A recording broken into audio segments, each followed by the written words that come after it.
कोई भी अड़चन अब हमको प्रयास नहीं करना उसको दूर करने का, ये जिम्मेवारी हमारे प्रभु की है। और प्रभु के ऊपर अगर आपने भरोसा दृढ़ कर लिया तो हर अड़चन अड़चन बन जाएगी, भगवान की पूजा बन जाएगी। पर देखो, इस बात को लेकर के हमें अशुद्ध आचरण नहीं करना, गंदी बात पे नहीं उतर जाना कि आप बचा लेना जो भगवान हो। तो नहीं बचाएंगे, हम तुम्हें बता रहे। अब उनको चैलेंज करोगे ना कि सत्संग में सुना है कि आप बचाते हो, बचा लेना भला, तो नहीं बचाएंगे। क्या करेंगे? डबल पिटाई करवाएंगे तुम्हारी, क्योंकि सुन के भी तुम मनमानी कर रहे हो ना, और जब पीटोगे फिर रोगे तो फिर बचा लेंगे। ये लीला बिहारी गुरु हैं, बहुत करुणामय, इनसे उल्टा मत खेलना, नहीं तो अगर ये उल्टा खेलने लगे तो तुम पहचान ही नहीं पाओगे।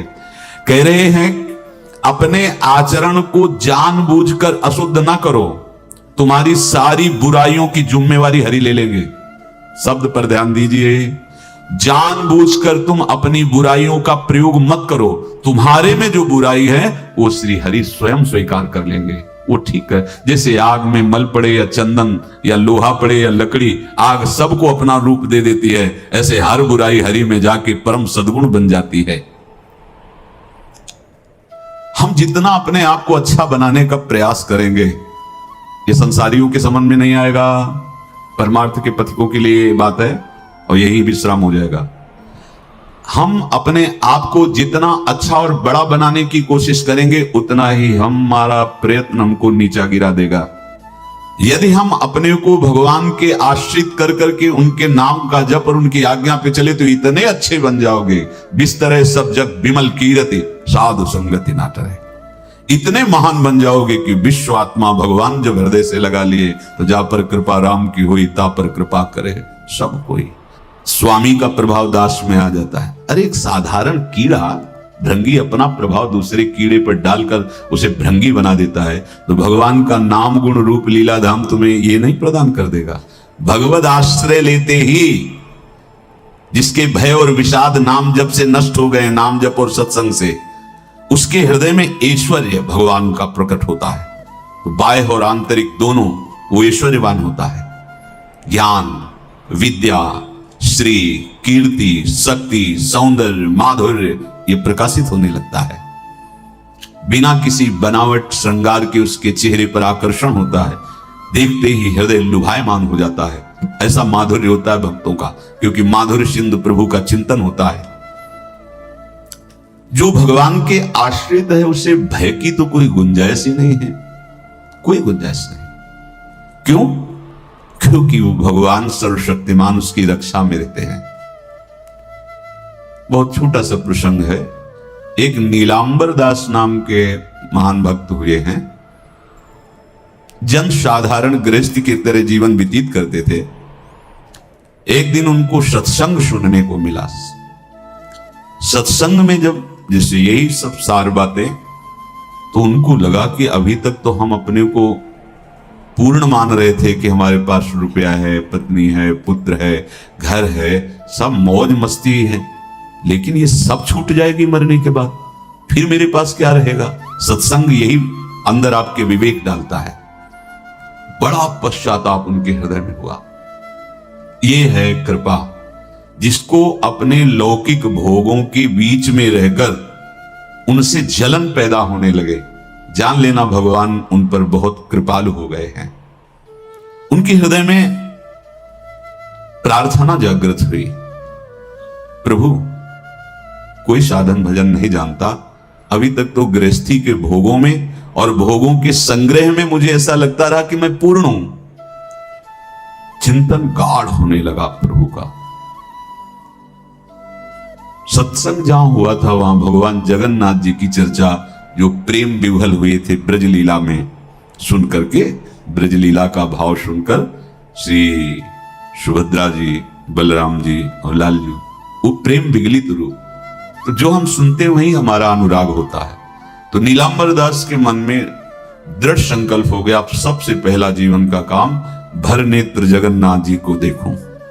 जगन्नाथा स्वामी नयन पथगामी भोत। एकांत में बैठ के बहुत रोना आया कि प्रभु बहुत दूर हो, ये उत्तर प्रांत की बात है और आप बहुत दूर हो, कैसे?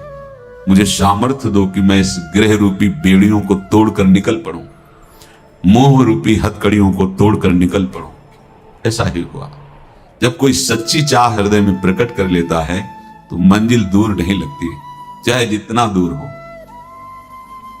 कुछ अर्थ लिया और अपने परिवार से प्रार्थना की, बच्चे शयाने थे कि सब वैभव आप लोग देखो, अब मैं किसी योग्य नहीं रह गया, अब जब तक जगन्नाथ जी को भर नेत्र नहीं देख लूंगा तब तक अब जीने की आशा नहीं। तो घर वालों ने भी देख लिया था कि अगर ये सुखी रहे जगन्नाथ जी को देखकर तो ये हालत इनकी ऐसी देखी नहीं जाती, न खाना न पीना, कुछ अच्छा न लगना। सबने अनुमति दे दी, झोली में कुछ अर्थ रख दिया, बोले भाग पड़े जैसे बहुत समय से बिछुड़ा हुआ कोई अपने प्राण प्रिय से मिलने के लिए। ना खाने की चिंता, ना पीने की चिंता, ना मार्ग की थकावट, बस नेत्रों में उत्साह भरा हुआ है। कब ऐसा होगा कि जगत के नाथ को मैं अपने भर नेत्र देखूं। जगन्नाथा स्वामी नैन पथगामी भोज, कैसे बस चिंतन में जगन्नाथ। जब कोई सतमार्ग में चलता है तो विघ्न पे विघ्न आना प्रारंभ हो जाते हैं। क्यों विघ्न? क्योंकि हमारे कुछ पूर्व पाप होते हैं जिनको भस्म होना अनिवार्य है। जैसे आप कल श्री गोपाल चरवाहे का चरित्र सुना कि 27 दिन क्यों इंतजार करवाया भगवान ने। विराग्नि में अनंत जन्मों के सब पाप भस्म हो गए, निर्मल शुद्ध बुद्ध परमात्मा स्वरूप हो गया। भारी थकावट शरीर में, नदियां पड़ती हैं, नाले पड़ते हैं, कष्ट सहते हुए। अब जब विशाल भागीरथी के तट पर तो तैरना आता नहीं था, संध्या का समय हो गया था। विचार किया कि रात भर यहां रुकना मेरे बस की बात नहीं। चैन नहीं हृदय, चैन नहीं होता हृदय में। जब वो लगन लगती है ना, लगन का काम ही होता है अगन, उसको कुछ सुहाई नहीं देता। जब हृदय में लगन लग जाती कुछ सुहाई नहीं देता। जिस पर हो तुम रीझते क्या देते यदुवीर, रोना शिशकना तड़पना आहों की जागीर, ये संपत्ति मिलती है। रोने लगे, प्रभु आप तो बहुत समुद्र पार करने वाले हैं, इस गंगा नदी को कैसे हम पार कर पाए, और हम रुकेंगे नहीं। अब चाहे प्राण चले जाएं, तैरना तो आता नहीं, मैं पार जरूर होऊंगा। इतने में देखा एक नाविक मछुआरा मछली, वो बहुत ही दुष्ट स्वभाव का था। उस दिन उसको मछलियां मिली भी नहीं थी। इनको रोते हुए देखा तो नाव किनारे लाया। पार चलना चाहते हो? बोले हाँ। तुम्हारी झोली में कुछ है कि केवल हाँ ही कह लो? बोले नहीं, परिवार वालों ने कुछ डाला भी, देखा तो नहीं। दिखाया तो उसमें कुछ मुद्राएं, पहले स्वर्ण मुद्राएं आदि। वो प्रसन्न हुआ और मीठी मीठी बातें करके नाव में बैठा। आओ आओ। भक्त को कोई संशय और भ्रम नहीं होता। और वो कपटी आदमी, उसने विचार किया कि अगर इसको छीन कर पार कर देंगे तो ये राज कर्मचारियों को सूचना देगा, फिर हम बांधे जाएंगे। तो इसे बीच धारा में ले जाकर गला दबा के मार देते हैं और इसकी संपत्ति ले लेते हैं। कौन जानेगा, गंगा के प्रवाह में बह जाएगा, पक्का निश्चय उसका।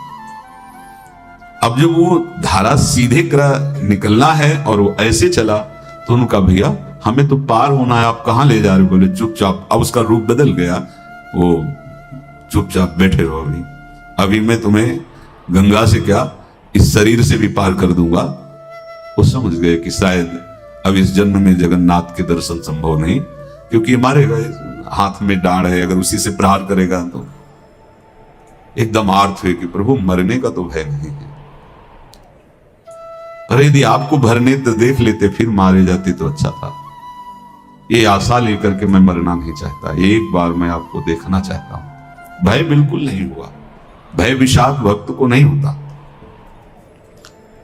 देर लगी क्या, एक राज कर्मचारी की आवाज आई, ए नाविक तुरंत इधर नाव लाओ। और उस समय धनुष बाण चलते थे, तो उसने शीघ्रता की और दूर ले जाने की तुरंत बाण संधान किया और कहा समझ ले, अचूक निशाना है, एक में ही तो ढेर हो जाएगा, पहले वापस नाव लाओ।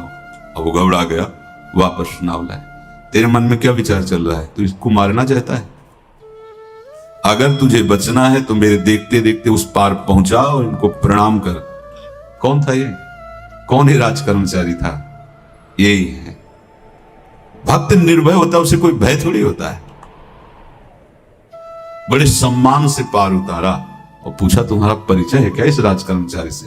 बोले भैया ने जैसे आपसे परिचय नहीं, ऐसे उनसे भी परिचय नहीं। आप मारना चाहते थे, वो बचा दिए हैं। हमें लगता है दोनों में प्रभु की बड़ी कृपा है, और बस झोली लिए और भाग पड़े।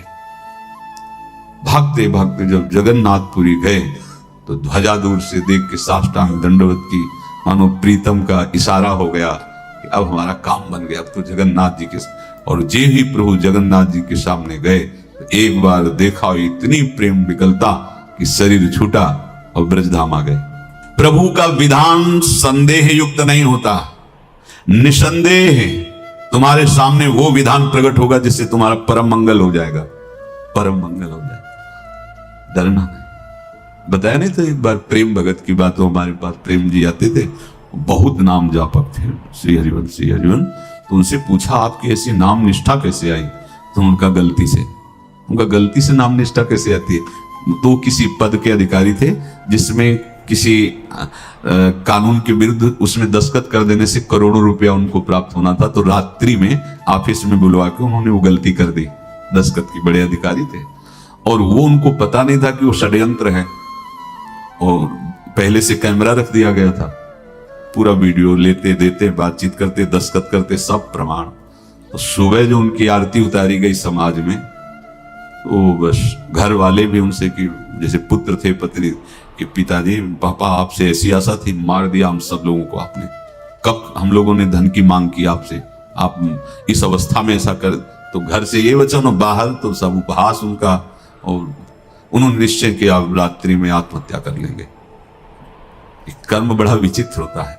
पर वो वृंदावन पहले से आते थे और हरिवंश उपासकों से मिलते रहते थे, गुरुदेव भगवान से भी उनका परिचय था। गलती किसी से भी हो सकती, चूक है, यही तो है ना, कंचन कामिनी कीर्ति, कहीं भी लुभायमान। शायद उनके मन में लगा होगा कि दस्तखत कर लेंगे और मिल जाएगा, वृंदावन वास करेंगे, झंझट छूट जाएगी, कुछ ना कुछ ऐसा आया होगा, क्योंकि वो अधार्मिक प्रवृत्ति के नहीं थे, पर क्रिया तो हो गई ना, षड्यंत्र था वो। उन्होंने सोचा रात्रि में अब हम प्राण त्याग देंगे। तो धाम आना और रसिकों के संग के प्रभाव से एक दिव्यता प्रकट हुई। उस सबके सामने सोने का नाटक करके लेट गए, तो परिवार वालों, नजर तो सबकी थी कि विकसित हैं, परिवार वालों को लगा सो गए। तो रात्रि जब सोए थोड़ा ऐसे, तो वास्तविक नींद आ गई और स्वप्न में देखा कि कोई उनसे कह रहा, देखो तुम्हारे सिराने सेवक वाणी रखी है, इसको पकड़ो, मरने की जरूरत नहीं, सब ठीक हो जाएगा। जगह तो सेवक वाणी सिराने रखी हुई थी, जैसे एक भक्त को तुलसी दल नामक ग्रंथ सिराने रखा। अरे अलौकिक शक्ति संपन्न भगवान और भगवान के पार्षद, बस सब बात हट गई और उनकी जिह्वा और उनके मन ने, जैसे ना मरने वाले को प्राण मिल जाए कि भाई प्राण रक्षा, ऐसा को श्री हरिवंश श्री हरिवंश। हमारे रसिक समाज में जब वो आते थे उनका अच्छा सम्मान होता था, तेजो में चेहरा वयोवृद्ध शरीर, श्री हरिवंश श्री हरिवंश श्री हरिवंश श्री हरिवंश ऐसे चलता रहता, बात करते और श्री हरिवंश श्री हरिवंश ऐसी नाम में रति देखी। देखो ना क्या हुआ, क्या हुआ, घटना क्या थी, दृश्य क्या था, जीवन बिल्कुल व्यर्थ हो क्या गया, लोक सम्माननीय जीवन बन गया, महात्मा बन गए और भगवत प्राप्त हो गए हैं, उनका शरीर छूट गया है। तो यहां कह रहे हैं कि तुम्हें किसी भी हेतु से अपनी चिंता नहीं अब करनी। प्रभु का विधान निसंदेह परम कल्याण में होता है, तुम्हें संदेह नहीं करना। कड़ुआ हो सकता है लेकिन अवसर तो मिल जाएगा श्री जी की तरफ भागने का। हम अपने को अच्छा साबित करने के लिए पूरा जीवन लगा दें, नहीं भाई, हम नीच आचरण वाले पर हम भागेंगे प्रभु की तरफ, लोक पावन करने वाले महात्मा बन जाओगे। सतरति सतरति लोकांत, इसको बैठा लो, जीवन में काम आएगी, ये वस्तु काम आएगी, क्योंकि विपक्ष जोरदार है, माया कोई साधारण नहीं है। विश्वासी साधक का भगवान स्वयं जुम्मा ले लेते हैं, विश्वासी साधक का भगवान स्वयं। देखो, अपने मन में तुम किसी प्रकार की चिंता न रख करके ये आज से विश्वास कर लो कि अब मेरे जीवन में जो होगा, मेरे प्रियाजू के द्वारा किया हुआ विधान परम सुखप्रद होगा, परम मंगलमय होगा। विश्वासी भक्त का जब ये स्वभाव निश्चय हो जाता है कि मेरे प्रभु जो करेंगे वो मंगल करेंगे, तो परिस्थिति बुरी दिखाई दे सकती है, परिस्थिति भयावह दिखाई दे सकती है कि अब तो सब गया ऐसा लगेगा, लेकिन वो बहुत बड़े के हाथ में नियंत्रित है परिस्थिति। देखते देखते उस परिस्थिति का परिणाम निश्चिंत निःशुल्क और निर्भय कर देने वाला हो जाएगा। भयभीत मत होना। बहुत ही अमृतमयी बातें हैं, अगर अपने साधन पथ पे हम इनको आदर्श मानकर चलें तो बहुत जल्दी आनंद आ जाए। किसी भी अड़चन को तैयार रहो, ये काल क्षेत्र है, मृत्यु क्षेत्र है। कुछ भी, कभी भी, कहीं भी, कैसे भी सबके सब मर सकते हो। अभी यही खंबा टूट जाए, बिल्डिंग गिर जाए, सब मर जाओ। कहां जाओगे? जहां ऐसे सुन रहे हो ना, ऐसे निकुंज में चले। अब हमें किसी भी अड़चन से कोई भय नहीं, किसी भी अड़चन से भय नहीं। आप ये खिलवाड़ मत समझे। किसी भी अर्थ कोई तुम्हें नहीं रोक सकता आप श्री जी से मिलने के लिए। ये आगंतुक भय एक स्वाभाविक होता है। जैसे एक पूज्य श्री मंगनानंद जी सरकार सेनपुर, बहुत उच्च कोटि के ब्रह्मलीन महापुरुष, तो एक चौकी पर ऐसे बैठे हुए थे और बहुत से ऐसे संतजन परमहंस सब बैठे हुए थे और ब्रह्म चिंतन के विषय में चर्चा चल रही थी। तो एक संत आगंतुक आए ऐसे गंगा किनारे। तो उस समय स्वामी जी कह रहे थे मंगनानंद जी कि एक होता है विचार भय, वो संतों में कभी नहीं होता है, और एक होता है तात्कालिक भय, वो सबको व्याप्त हो जाता है।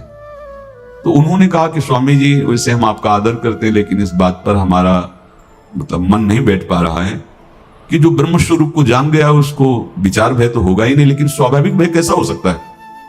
तो सिद्ध पुरुष थे। उनका स्वामी जी बैठो, प्रसंग पूरा होने के बाद फिर आपका उत्तर हो जाएगा। ऐसे चौकी लगाई, बैठे और बैठे थे बट वृक्ष के नीचे। तो एक जैसे बाज है, गीद पक्षी है, उस समय तो वो संध्या का समय था, आके ऐसे जे भी बैठा तो खरबर खरबर वो डाल, तो महाराज चौकी के नीचे हो गए जो गंगा किनारे से आए थे ना। तो कहा स्वामी जी ये विचार भय है या स्वाभाविक भय है या आपको ब्रह्म चिंतन या ब्रह्म बोध नहीं? तो हंस दिए, बोले उत्तर मिल गया। ये स्वाभाविक, जैसे अभी बंदर चीख दे तो सब घबरा जाओगे ना, विचार भय नहीं है ये आगंतुक स्वाभाविक भय। भय विचार भय कि अब जो है ऐसा होगा, ऐसा हो सकता है, नहीं नहीं, वो वही प्रसंग चल रहा है। भगवान प्रमाण देते चले जा रहे हैं। देखो, कोई भी भय, कोई भी अड़चन अब तुम्हारा अमंगल नहीं कर सकती, पक्का मान लीजिए, डरो मत। देखो इसमें इसीलिए प्राणों की बाजी लगा के, अब हमारे प्राण नहीं है, हमारे प्राण प्राणनाथ को समर्पित है। मेरे प्राणनाथ श्री श्यामा तो क्यों भय करें? तो हम ये सब कर किसके लिए रहे? श्यामा जी के पास पहुंचने के लिए। श्यामा जी के पास पहुंच गए, हमें श्यामा जी के पास जाना है। ये बिल्कुल छोटी मोटी बातें, अंदर ये जो सांसारिकता है इसका त्याग करो। आप इस बात को समझो। गुरु गोविंद सिंह, लाखों की समाज बैठी हुई थी, उन्होंने कहा कि अगर तुम आजादी चाहते हो तो तुम्हें अपने प्राण देने पड़ेंगे। हमें खड़ा हो कोई व्यक्ति जो अपने प्राण देना चाहता है, मैं उसे आजादी, आजादी दो प्रकार की, प्राकृतिक आजादी और एक दिव्य आजादी, दोनों देने में समर्थ थे गुरु गोविंद सिंह। हाँ, ये सिखों के आचार्य हैं, बहुत ही अध्यात्म बल और शारीरिक बल से भी पुष्ट। एक खड़े हुए हिम्मत कर, बोले आ, गड़ासा हाथ में अंदर गए और ऐसा लगा कि उनकी गर्दन उतार दी गई और ऐसे रक्त प्रवाह सा नाली से बहा, जो सबको दिखाई दे रहा था। और कोई है? जब पता ही चल गया कि गर्दन उतारी जा रही, रक्त प्रवाह, वो कहते मुझे तुम रक्त दो, प्राण दो, मैं तुम्हें आजादी दूंगा। 2 3 4 5 अंदर ले जाते, ये आभास भी नहीं होने दिया कि वो जीवित है। 5 तैयार, पूरी सभा में 5 तैयार। बोले ये पंच प्राण प्यारे हैं भाई, इतने से एक एक से 1.25 लाख को परास्त कराऊं, देखना मेरा नाम गुरु गोविंद सिंह न धराऊं, यदि एक एक से 1.25 लाख को परास्त, क्योंकि प्राणों की बाजी समर्पित कर दी। अब क्या भय? माया से आजादी प्राप्त करने के लिए भयभीत होना तो बिल्कुल जीवन में छोड़ दो। विचार भय नहीं होना चाहिए, ये स्वाभाविक भय होगा। अभी कोई ऐसी आवाज आ जाए, वो ऐसे स्वाभाविक होता है, उस पर तर्क वितर्क नहीं किया जाता। विचार भय नहीं होना चाहिए। जानते हो, तुम्हारा जीवन, तुम्हारे प्राण, तुम्हारा शरीर हरि को समर्पित है और हरि के अधीन काल है, कुछ नहीं हो सकता, और जो कुछ होगा वो परम मंगल होगा। किसी भी अड़चन को भगवान के सौहार्द के सामने अड़चन मत मानना। हम अगर अड़चन को दूर करने का प्रयास करेंगे तो अड़चन हमें फंसा लेगी, अड़चन। और यदि भगवान पे विश्वास कर लिए तो वही अड़चन अर्चन बन जाएगी, उपासना बन जाएगी। मान लीजिए बात, मान लीजिए आप लोग तो गृहस्थ में देखा होगा, हमने देखा है, बच्चा गिरा, रोने लगा, माँ उठाने आई, छाती से लगाया, वो माँ के थप्पड़ मार रहा है। यद्यपि वो कुछ जानता नहीं, पर भाव जब उसके देखे तो बलिहार है, इस वात्सल्य की बलिहार है, ये माँ को मार के कह रहा है, थप्पड़ मार के, अब तू छाती से लगा रही, जब गिरा और चोट लगी तब तू कहाँ थी, क्यों ले उठाया, ये अधिकार। हरि वो तो अल्पज्ञ माँ है, पर हम तो सर्वज्ञ हरि के वात्सल्य में डूबे हुए हैं, हमको तो भय बिल्कुल नहीं होना चाहिए। पूज्य श्री सूरदास जी के शब्दों में मानो नीलांबर दास जी की ही प्रार्थना हृदय से प्रकट हो रही। कह रहे हैं, कृपा अब कीजिए बलि जाऊं। मुझे पता नहीं था, मैं मोह निद्रा में ऐसा सो रहा था कि नाना प्रकार के स्वप्न देखकर राजी हो रहा था। संत सत्संग मिला तो मुझे पता चला ये तो जो कुछ भी है सब व्यर्थ है। ये मकान, ये परिवार, ये धन, ये वैभव, ये पद प्रतिष्ठा, ये केवल चंद मिनट की चांदनी है। जब यमदूत आएंगे, मारेंगे, पिटाई करेंगे, नरक ले जाएंगे, तब कोई कौन साथ देगा? साथ में जाने वाला तो कुछ नहीं है। सत्संग में भगवान के चरणों का आश्रय सुना तो कह रहे, कृपा अब कीजिए बलि जाऊं, बलिहारी जाऊं प्रभु, अब तो कृपा कर दो। कृपा तो हो चुकी है। कोई विवेक मोह ब्रह्मभागा, कहां से विवेक आया? जब सत्संग मिलता है तब विवेक जागृत होता है, और भगवान की कृपा के बिना सत्संग नहीं मिलता। सत्संग मिला मानो भगवान आवाहन कर रहे हैं आपको अपने आनंद समुद्र में डुबोने के लिए। बिनु सत्संग विवेक न होई, राम कृपा बिनु सुलभ न सोई। सच्ची मानिए, सत्संग ये केवल भगवत कृपा से मिलता है। पहली कृपा तो सत्संग हुई, अब विवेक जागृत हुआ, तब सब हुए विवेक मोह ब्रह्म भागा। तो मोह में जो सब अच्छा लग रहा था, अब अच्छा नहीं लगने लगा, काटने को दौड़ने लगा। सबका प्यार, सबकी वस्तुएं, सब वैभव सम्मान, सब झूठा, सच्ची झूठा। फसाओ। प्रार्थना हृदय से निकली, कृपा अब कीजिए बलि जाऊं, नाहिन मेरे और को बल, चरण कमल बिन ठाऊं। कृपा अब कीजिए बलि जाऊं, बलिहारी जाऊं प्रभु, अब तो कृपा कर दो। मेरे में कोई बल नहीं है, कोई साधन बल, तपस्या बल, योग बल, ज्ञान बल, कोई बल नहीं। बस हृदय से मैं आपके चरणों का आश्रय लेता हूं। वैसे तो अगर हम अपने मुख से अपना परिचय दें तो हों असोच, अकृत, अपराधी, सन्मुख होत लजाऊं। तुम कृपालु करुणा निधि के सो, सुना है अधम उदाहरण नाऊं। कृपा अब कीजिए बलि जाऊं। किसी योग्य नहीं हूं, अपराधी हूं, अकृत, अशोच, सदैव मन और शरीर दोनों अपवित्र रहा है। यद्यपि किसी लायक नहीं हूं, आपके सन्मुख होने में लज्जा लगती कि कहां मैं नीच अधम और कहां आप परम पावन पुण्य श्लोक प्रभु। पर सुना हमने सत्संग में कि आप बड़े कृपालु हो, करुणा निधान हो। तो हे कृष्ण, हे अधम उदाहरण, आपकी महिमा सुनकर हिम्मत पड़ रही कि अब आपके चरणों की तरफ मैं बढ़ूं। क्योंकि विचार करके देखा, कोई ऐसा नहीं है जो मुझे संभाल सके, मेरी रक्षा कर सके। काके द्वार जाए हुई ठाढ़ों, देखत काही सुहाऊं। असरन सरन नाम तिहारो, हो कामी कुटिल निभाऊं। प्रभु, किसके द्वार जाके खड़ा हूं? जितने देवता हैं ये सब बनिया की दुकान की तरह है। तुम्हारे पास जितने पुण्य साधन है उतना ही फल मिलेगा। मेरे पास तो कोई बल है नहीं, तो कोई मुझे तो स्वीकार करेगा नहीं, ठुकरा देगा। नाथ, सुना है आपका नाम सत्संग में असरन सरन है, जिसका कोई नहीं होता उसे आप स्वीकार कर लेते हैं। मैं बहुत कामी हूं, कुटिल हूं, पर एक ही ठौर है, आप मेरा निर्वाह कर सकते हैं। कलुषी अरु मन मलिन बहुत, मैं बहुत कलुष हूं, बहुत मलिन मन हूं, पर बिना स्वार्थ के आज तक कोई काम किया नहीं, तो आपसे भी सौदा करके ही शरण में होऊंगा। सेत में तो न बिकाऊं, तो आपसे भी सौदा है हमारा, सेत में शरण नहीं हो जाऊंगा आपकी, यद्यपि मैं ऐसा बता दिया पूरी। देखो भक्तों का हृदय कैसा होता है। हाँ, क्या चाहिए आपको, क्या चाहिए?